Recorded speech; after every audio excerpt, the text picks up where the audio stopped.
What's up, y'all? It's me, Erica. It's Tuesday, June 2nd. The 2nd of June. This is your Married to Medicine LA review. I might do 2 videos today. I came down here a little earlier than normal. So we'll do like a, what's going on type of, what's going on in the streets type of blog.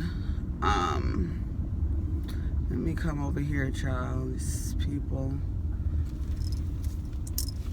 The park is still closed. Maybe closed or restricted. I hope everybody's doing well. Minding your business. Ooh, the sun's right in the diva's face right here. Okay. All right, y'all. So we down here talking about Married to Medicine LA. The episode was real boring. It was real boring. I started watching it. Let me tell you something. I'm gonna tell you how boring the episode was. Y'all gotta get your stuff together. It looks like the season, when they showed at the end, it looked like the season was probably gonna be a good season. We'll see. Let me turn the car off and make a little air in here so I don't die. I thought the episode was boring. I started watching it in the middle of the day yesterday, sitting at my computer. Either I was tired or the episode was boring because I was asleep at my computer, looking like this, asleep. So either I'm tired or was that boring and couldn't keep my attention. I don't want any little bugs flying in here. Honey, you guys will see me act a fool. You will see me act a fool down here. Okay, so they start off with Kendra and Jasmine. They come over to, I have it out of order because I was like half asleep and I wrote Britton and Imani first at the African American Museum, talking about the use of the N-word. And then Kendra, the kids were like, what? I don't care. They don't care. Like with kids, I figure that you have to, it's like just a conversation. Taking them, exposing them, understanding that, yeah, they're not going to be interested at first, but it's like a consistent conversation, right? It's not one trip to the museum. I had to look and make sure I was recording. One trip to the museum. It's, it's a consistent conversation. And you'll see after a while when they start talking about stuff, you could tell like, oh, okay, they've been listening, right? Great. Okay. So they went to the African American Museum. Imani talked about her, her experience of being called the N-word, early on. Did Britton talk about that? I don't know if she talked. I don't remember. Like I said, I was in and out of sleep, girl. Kendra and Jasmine. Now that seemed to be the first scene. Jasmine comes over Kendra's house. She wants to help Kendra get back to her, to a smaller size. I don't know if she'll get down to 6. She might be able to. Jasmine says she was a competitor bikini model. And so here it is. Kendra's like, okay, she really wants to get back down. It was funny when Jasmine was in her refrigerator and she took something out of her refrigerator and she like squatted down. And Kendra was like, oh, I can't wait till I'm able to squat like that. It was cute. I like Kendra's attitude. I like her personality. I really like, out of the girls that I like Leah, Kendra, and Imani. And then I like Britton. And then who else is there? Yeah, that's pretty much it. Kendra and Leah have a conversation. They meet up in Larchmont. I used to live down the street, walking distance from Larchmont. I missed that area. I lived in Koreatown, Vermont, Beverly. I lived down the street, walking distance to Larchmont. I miss Larchmont Village. I love Larchmont. Do you hear me? I loved it. I love living over there. It's my old little stomping grounds. That's what they showed the video. I don't know. I couldn't tell where they were, but they showed like a sign and then they showed like a street shot. So they may have not been over there, but the images that they showed, that was Larchmont. So it made me think about Larchmont. Okay, anyways, they sitting down talking, and Kendra said that she wants her, Leah, and Shenique to be cool with each other. And she was like, girl, okay, well, we might as well, because it's, I mean, we should not be, you know, we should be worried about other things, you know. And then like Kendra said, I want to be around women who share similar interests in me. I don't want to be around women where we're always arguing and fighting and stuff like that. And I totally agree with her. Nobody wants to be around that all the time. It's like, yes, we're going to have our conflicts, but to constantly be in conflict and battle, that shit is exhausting, child. We got to do that outside with everybody else. Why do we have to do that within the friend group? You know what I mean? And that's the thing. That's the reason why I want Real Housewives of Atlanta to change its cast, because Nene and all of them, they're never going to get along. The relationships are already there. They're not going to change. The dynamic of the relationships are there. It's too much history. The foundation has been set. They need a new cast. We don't want to see women bickering and arguing all the time. I don't. I really don't. Like, as much as we love the mess all the time, and to be like, it gets old after a while. Like, they're gonna have to switch it up on Married to Medicine Atlanta, because the constant bickering, you know, it's not, that gets tiring. People don't want to see that all the time. We do want to see women getting along. Yes, we understand there will be conflict, because everybody wasn't raised the same. Everybody doesn't see things from the same perspective. Everybody doesn't have the same morals and values and things like that. Everybody has differing opinions. So there will be conflict, but constantly in conflict, girl, my spirit, I can't do it. I don't want to be around you hoes. It literally drains a person. So that was it with that. Then when I woke up this morning, I watched the rest of the episode, because those were the three scenes that I was able to see before I fell asleep, sitting at my desk, and decided to wake up and come back to this later. Shenique meets with Jasmine, and she made a PowerPoint presentation to show her husband, because she wants to do different work, right? She wants to do the real estate agent thing. I see she meets with, what's his name? Jason. Is that his name? I can't remember his name. From $1 Million Listing. I can't remember his name. He looks so familiar. He looks like a kid I know from, he just looks like, is his name Jason? Joshua? I don't know, but they from $1 Million Listing. The one with the dark hair, not the other one that I love, whose grandmother passed. I love him. He reminds me so much of the 80s boys, like a Corey Feldman type vibe. What's his name? Dang, I can't remember their names.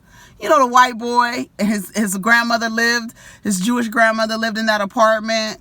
Y'all know who I'm talking about. I don't even feel like looking up their names right now. Anyway, I see that Shenique meets with, is it Joshua? Jason. It starts with a J. It has to.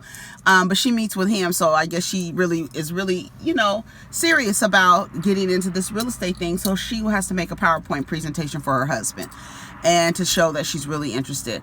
I do like the advice that Jasmine gave her, to tell him, I'm doing this whether you are going to support me or not. I'm going to do this. I don't like the baby talk. I can't deal with the baby talk. I do not like, this is where I turned it off, because it started to get into this scene. But then when Jasmine started referring to her husband as the husband, and this, I think I'm really just, I'm trying to, I don't know, I don't like Jazz. I don't like her personality. I just don't like her personality. Maybe I just got to watch a little bit more. I just don't like the personality. I just don't like the personality. I just don't like the personality. I just don't like the personality. I just can't get with it. The husband, girl, really get off of this show. Like, really, like, I was thinking to myself, I was really thinking about it, like, why don't I like the girl? Why do I want her off of the show? I don't want her on the show. I don't want her on the show.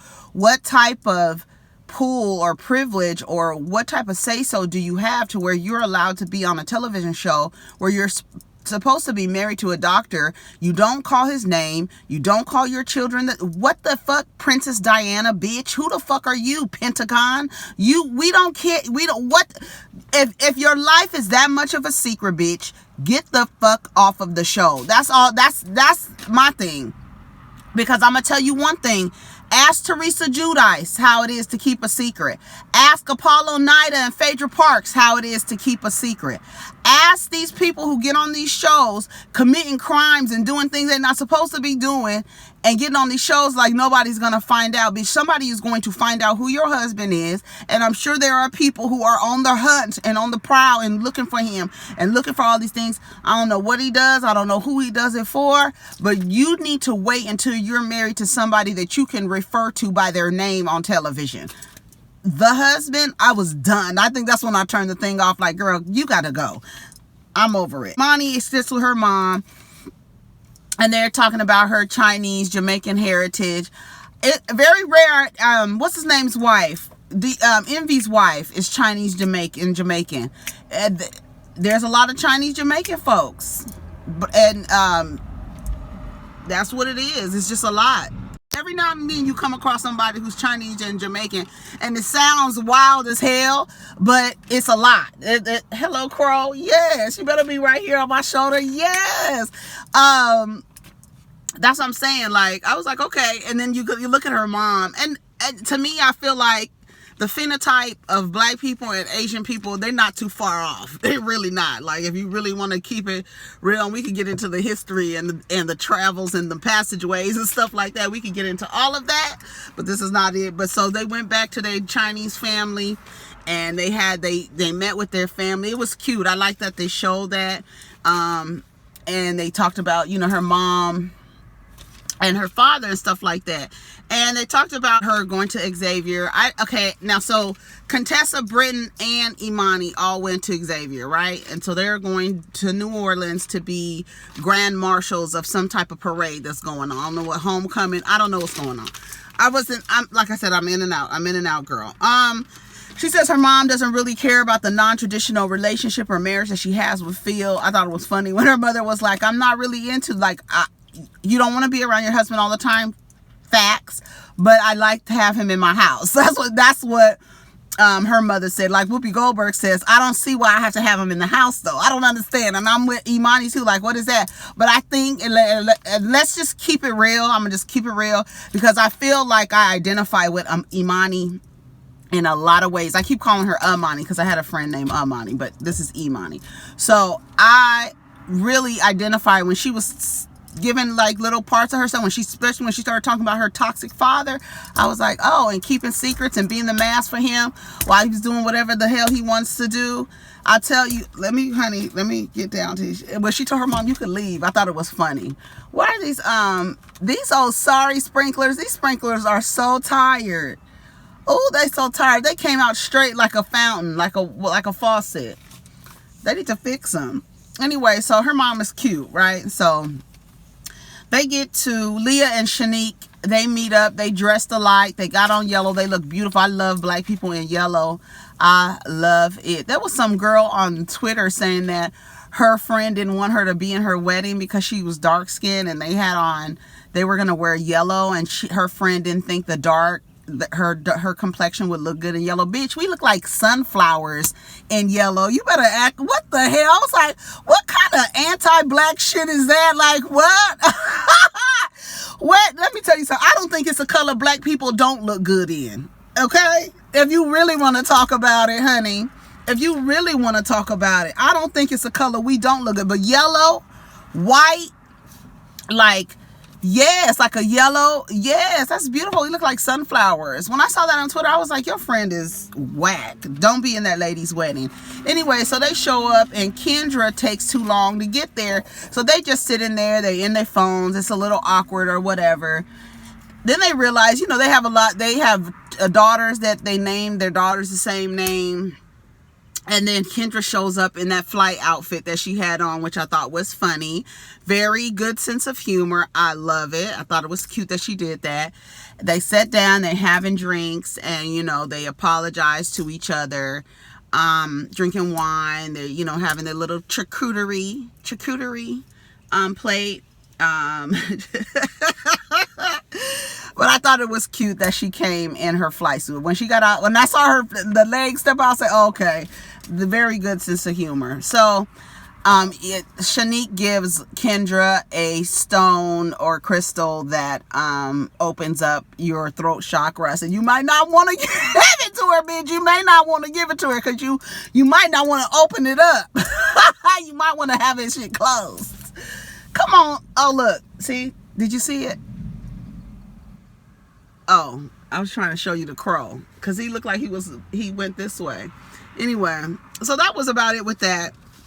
So Contessa and Imani and Britain, they get to New Orleans. They get into the house. The house looks crazy. Anyways, so Imani gave a little history about herself and how she, went to these private schools and was around, it was funny because she said when she went to Xavier, she would speak to everybody. Hello, because you want to speak.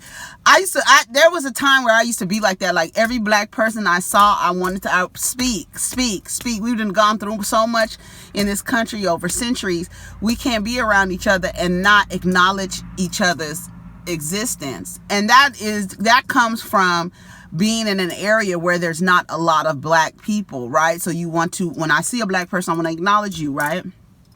But when you get to a school where there's other black kids, and I related to that, okay, this is a lot of black kids here. I remember because I went to private school up until I was in the 9th grade. Then I went to go live with my father, child. That's a whole nother story. I went to go live with my father. Didn't stay a whole school year there because honey. Anyway, and so when I went to that school, it was still in an area where there wasn't a lot of black kids, but there were black kids. There was more black kids. I was always the only black kid in every class. So when I saw it was like 40 children, okay? 40 black kids in the school. And I was so happy to see to me, it was so many. And I remember saying to my mom, it's so many black kids there. I was so happy. It was so many black kids there. And then she was like, how many? I was like, 40. She was like, girl, girl, that is not a lot. That is not a lot. And I remember that conversation with her distinctly, and her like responding to it like, girl, that is not a lot. And now that I'm older, I'm looking like, girl, that is not a lot of kids. But I was so happy to be around black kids. I didn't stay at that school long. That's another story time for another day. Honey, people don't like when you get older and you start telling these stories. They really don't. That's why I always say, be mindful of the role that you play in somebody's life. Because when they retell the story, bitch, don't be mad at your role. Don't be mad when the story's retold, okay? So they get into the house. I related to Imani in that way as well. Phil is gone. Contessa started asking, so where's the biological father, girl? Is that too much? Because I need to know, because I'm curious. I want to know. I thought that was very cool. I like Contessa. I want Contessa. I don't know what it is. I like Contessa around. I guess it's the familiarity with her in Britain. I like the way she was like, I don't know. I like Contessa. So she was like, I just was picking the wrong man, being with my father, keeping secrets from him. I didn't realize he was toxic. I didn't realize my father was toxic until I got older. I thought it was weird, the things that I did not think it was weird, the things that he would share with me about men and women relationships. It was wholly misogynistic, and all of his advice was always, when I reflect on it, it was always to serve the man over myself. And then as I got older, when he decided to side with my abuser in a way to relate and empathize with him as a father, and sided with my abuser, you can imagine the betrayal that I felt from a person who I thought I was like daddy's girl. But then I looked at it and I was like, no, I really wasn't daddy's girl. That was something that I was making up in my head for myself to make me feel comfortable. But then as I grew up, when I first met my child's father, I said to myself, and I still have my journal entry that says, I met a man who reminds me of my father, baby. And lo and behold, when I tell you that motherfucker turned out just like my father, when I tell you. So as the relationship ended, and then later on, years later, my father siding with him in this this weird way where I was looked at as some woman off the street, not as a daughter to protect, but just some woman, right, in this relationship with this man. And he related to the man more than he related to me. And I was like, And then I realized, like, how do you bring your, like, what kind of fucking balls do you have to bring your side bitch around all the women in your family? Number one. Number two, and then the expectation that they respect that lady. Number one, that's number two. And then number three, for when you actually bring your main bitch around, everybody is treating her as if we just didn't see the side bitch on the last holiday. Remember when he got into a fight with you to create a fight so you wouldn't come to the family picnic, bitch? Yes, the other bitch was there. And everybody was treating her with... I couldn't... And when I thought about how sick that was and how disrespectful that was and how... What kind of disrespect to your mother, to your sister, to your niece, to your daughters, that you bring your side bitch around? Child. Toxic fathers. And then you wind up and you meet men and you're like, oh my God, he reminds me of my dad. And then you in a relationship with your father. And then later when you step outside the relationship, you be like, yes, them motherfuckers is just alike. Yes, they are. Yes, girl, you found a man just like your daddy. Yes, you found a man just like remember your father abused your mother? This man abused you. I mean, the whole fucking gamut, bitch. I'm telling you. And I was fucked up about it for a long time. Go watch my old videos. You'll see, girl. You'll see. But I related to Imani on the level of going to school and like being the only black kid and then having a toxic father and then going out and finding a man. Bitch, you only had one kid. My dumb ass had two. But like my past life reading said, baby, you was gonna have two regardless. No matter who the person was, you was gonna have two regardless. I was always traveling with two kids. And that's why we could talk about readings and having readings and stuff like that. That's why readings help, because you get clarity in things about your journey. And when I realized I had a lot of anger and resentment and things like that about, you didn't like, and feeling bad because Erica, you did not have one kid by this man. You had two kids. How stupid are you? Not really knowing the dude, you know what I'm saying? And all of this stuff, girl, y'all can look at my old videos and see, honey, the diva has a story. I don't look like I got a story, bitch, but I don't look like it. But when I start talking and telling stories and stuff, you'll be like, girl, what? Yes. But yeah, so I identified with her on so many levels. Her and I are the same age. So yeah, a lot. And then they started getting into Mac and Britton. And Mac and Britton and the intimacy. That's something that they're going to have to go to therapy about. Period. Point blank, period. Mac and Shenique's husband, I can't remember his name, little fella, they were talking about the same thing, how they had intimacy issues and how, they had to really get past that and how he felt guilty. The kids are in the bed because you're not there, right? So she needs some type of, and then just like Britton said, well, I was in the bed with my mom until I was such and such. She was like, your mom was single, girl, you're married. It's a whole different thing. And like Britton said, Contessa's my friend. She knows me so well. We've known each other since we were 17 years old. I wish I would have went to college right out of high school, honey. And that's another story, girl. That's another story. Child. Okay, anyway.